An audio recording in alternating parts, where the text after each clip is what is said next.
There's the lineup all week long in San Francisco. It actually begins at 7 a.m. Eastern with PFT Live show from the day before. Then Dan Patrick at 9, PFT Live at 12. Fantasy Football Happy Hour, Chris Simms Unbuttoned, and the Dan Levitard show at 4 Eastern. We've been rolling through it today. Are we? I don't even know what time it is. Oh, we're getting to the end of the show. We're last few minutes here. Dion Dawkins may be I don't see him. I don't think he's joining us. The last 5 minutes. Hey, so far so good. I'm always nervous about, are the people going to show up when they need to show up? Because we got a clock that we're trying to keep. Yeah, right. Well, it's live TV. Everything so far has worked out. It's been smooth. I mean, we had some good ones today. I thought CeeDee Lamb was phenomenal. I mean, Chris Long was great. Jeffrey Simmons was awesome, really. But, man, the CeeDee Lamb, just some of the personal stuff and the stories and the things he was willing to say, I really appreciated that. I think he had to squeeze it out of him a little bit, but once he got started, he was fine. Right? Yeah. You know, it was pretty good. Between his teeth and the story about his girlfriend in the draft, I mean, that made me chuckle. That was worth the price of admission for me right there. We talked to Terrell Owens before we went live, today, and that, I think, will be part of the show on Friday because we clear out of here Thursday for full preparations for the NFL Super Bowl on NBC pregame show, 5 hours. And it was announced today. It's now official. Yeah, I think you hinted at it already. What was that? But that we're going to be joined by your guy Kyle, Aaron Donald, Cam Hayward, and Fred Warner during the 5-hour pregame show. Yeah, it's going to be cool. Yeah, I knew Kyle was on the radar, and I didn't want to say anything to Kyle, right? So, but as you know, I'm in contact with him a lot, and then all of a sudden the other night it just came out, and I was like, oh, awesome, it's going to work. So he's doing it, right? I've told you, and I mean the cat's out of the bag. I don't really give a damn. I'm going to start the show on a boat with Aaron Donald and Cam Hayward. Right, that's going to be cool in itself too. So we're going to have an awesome show. It's going to be a lot of fun. You're going to need a bigger boat. I'm going to need a bigger boat, right? Yeah. Definitely. You know, so Aaron Donald, I've known him for a little while, but I've told you the story about when I went to Turks and Caicos a few years ago, right? I mean, I'm on the beach, and I'll just say it now because we only got a few minutes left, but I'm on the beach, and I'm sitting there playing with my kids, and I look about 100 yards down, and I go, damn, that's the most swole jack dude I've ever seen in my life. Who the hell is that down there, right? And I get a little closer, but I'm still probably like 80 yards away, and I'm going, I think this is Aaron Donald, even though I can't really see it because I'm like, nobody's built like this. This has to be him, right?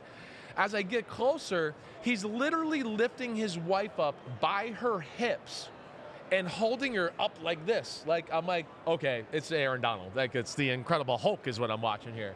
And I get down there, and he sees me, and we say hi, and we swam in the ocean, and my son was sitting there. But he's an awesome guy, and I think him and Cam Hayward have a lot of fun things to say. And if I recall correctly, you had a conversation with him at that time, and when he retired, it all made sense. I was like, oh, my gosh, he was kind of telling me he wasn't going to play anymore, and I wasn't really listening. I was thinking, my theory was he's going to Pittsburgh, and I think you asked him about that. Is he going to play for the Steelers? Exactly. And the reality was he didn't play for anybody. And he was kind of letting me know, but I was thinking like he was talking about a few years or 2 years from now, whatever.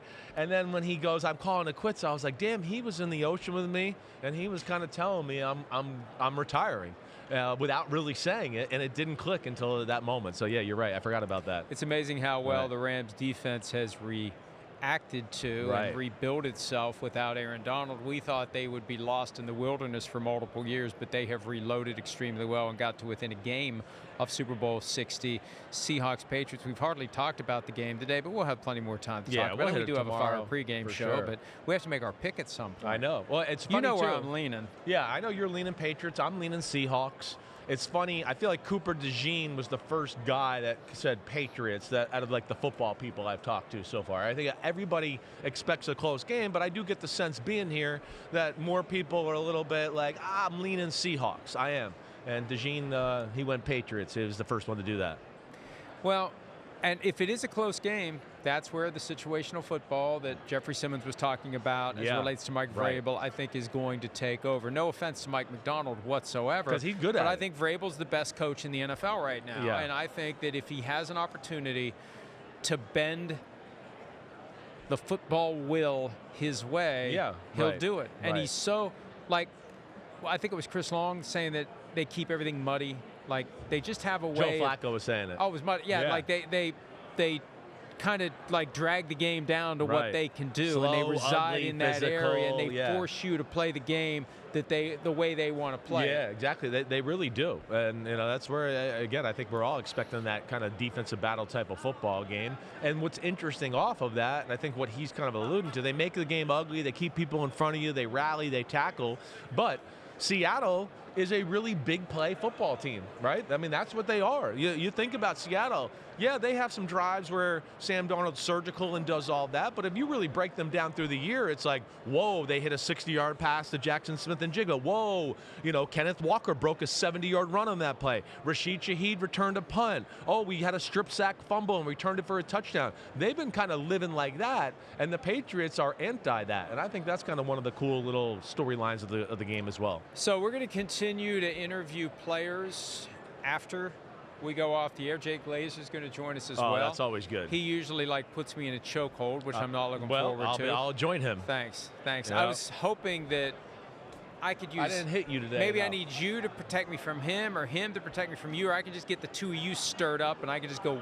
No, well, we're spectate. buddies, so we're going to take it to you eventually, all right? We go way back, me and Jay Glazer. Tomorrow's going to be crazy, too. I mean, this is fun. This is the day where it all really starts to go, and you can feel the energy and the heat, especially because he's got this medium hoodie on. You can get one your size. It's actually large. Well, and you're actually extra large. I know, but it's a little if not baggy double that way. X. Right.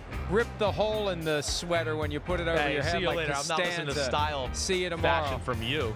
Hi, it's Mike Florio. Thanks for watching PFT on YouTube. Hit subscribe for the latest news and analysis from Pro Football Talk.